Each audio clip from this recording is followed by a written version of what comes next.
So nowadays, every edtech platform thinks that their courses are amazing, but still their students are dropping out from the middle of the courses. So in today's video, we are going to analyze the real reason and the course module which is affecting more in their dropout rate. So welcome guys, this is day 17 of a series that I started on my channel Tuning Data. In this series, I am solving 100 real business question in Power BI. So if you have not seen previous video, just click on the I button. You can watch all the previous videos there. In today's video, we are going to take a real problem from a edtech industry. So let's open your Power BI and learn and practice together. So let's start today's question now. So guys, this is my Power BI homepage here, and let me connect the data from my PostgreSQL database. If you don't know how we connect data from PostgreSQL, just follow the steps with me. Right here PostgreSQL and click here and then connect. And for the server name, we will give your localhost. For the database name that we have already created in your PostgreSQL, mine is 100 Power BI question, and then OK. So the database has been connected to Power BI. We have these 4 tables. Let it load to Power BI.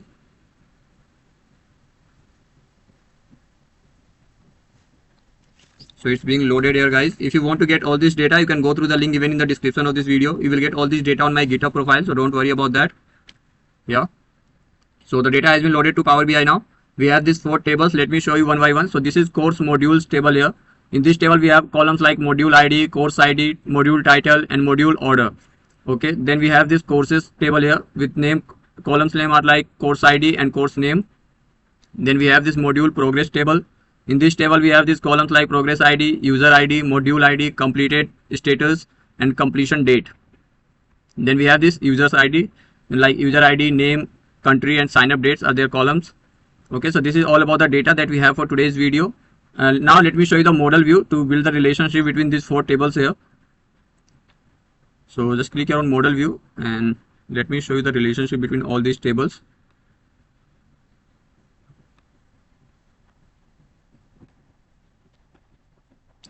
So the relationship is already been built here, like the module progress is connected with user table on the basis of user ID. Then it's connected with the course module on the basis of module ID. Then courses are connected with the course module on the basis of course ID.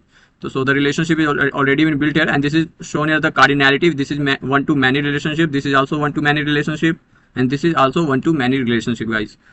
So guys, now let me show you the question that we are going to solve today in this video. So let's open this report view now. And this is day 17 of 100 real business question series in Power BI. And the question for today is, which lessons or modules have the highest dropout rates across multi-lesson courses?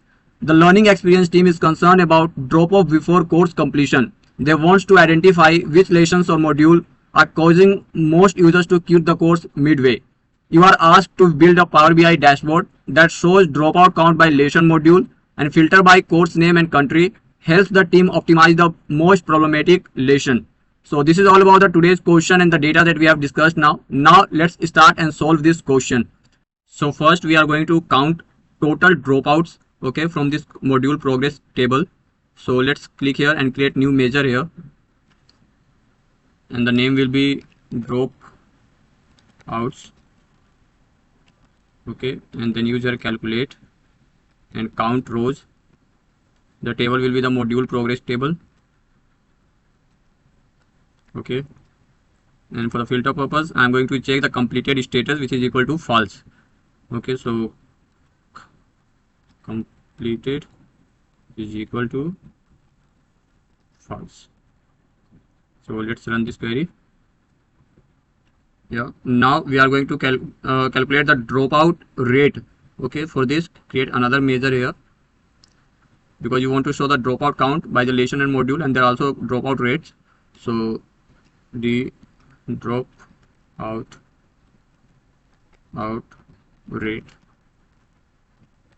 Okay, for this again we are going to use divide here, and for the numerator it will be dropouts, and for the denominator it's the total courses, which is count rows, and table will be module progress. Okay, so let's run again. So we have calculated the dropouts and dropout rate here. Now we are going to visualize this in a bar chart. But before that, first I'm going to create a slicer here. So this is the slicer. And we have to show the course name and the country. So first let's take course name from here. So it will help users to filter the data according to the courses. And the next filter we are going to apply for the country.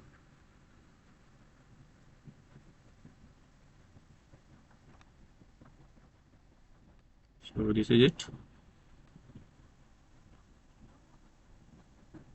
And now we are taking this clustered bar chart here. You can say column chart, bar chart, whatever you want. And now we are going to take here course title, module title, because you want to see all the modules which is highest in the dropout rates. So module title on the x-axis and the dropout rates on the y-axis. So this is for the total data set here. So this is the dropout rate for each module title here. Okay, and let me format this chart here. Let me show you the data labels. Okay, and let's increase the size of the text. So this is showing all the dropout rates for each courses module. And if you want, you can beautify it from your side, whatever you want you can do with that. And if you want to select for the special course name here, like for the Excel mastery, the dropout rates are 0.50 for the formulas and function module. And for the Power BI, it's for Power BI basics and DX essentials. And for the Python basics, it's again for the data types and the functions. So this is all about today's question, guys. We have created a chart which is showing the module and their dropout rates. Okay, so if you want to get all this data, as always, you can go through the link given in the description of this video. You will get all this data on my GitHub profile. And if you want to know something related to SQL, data analysis, or Power BI, you can directly DM me on my LinkedIn profile. I will make sure that I will reply you there. And in upcoming videos, we are going to take more advanced questions from the same domain, which is the educational domain. Yeah, so let's wrap up this question now. So I hope, guys, this video will really make an impact in your future analysis in Power BI. If yes, please hit the like button, share with your friend and save for the future reference. And don't forget to subscribe my YouTube channel Tuning Data for the future videos updates. And I will meet you in the next video with the next question. Till then, goodbye.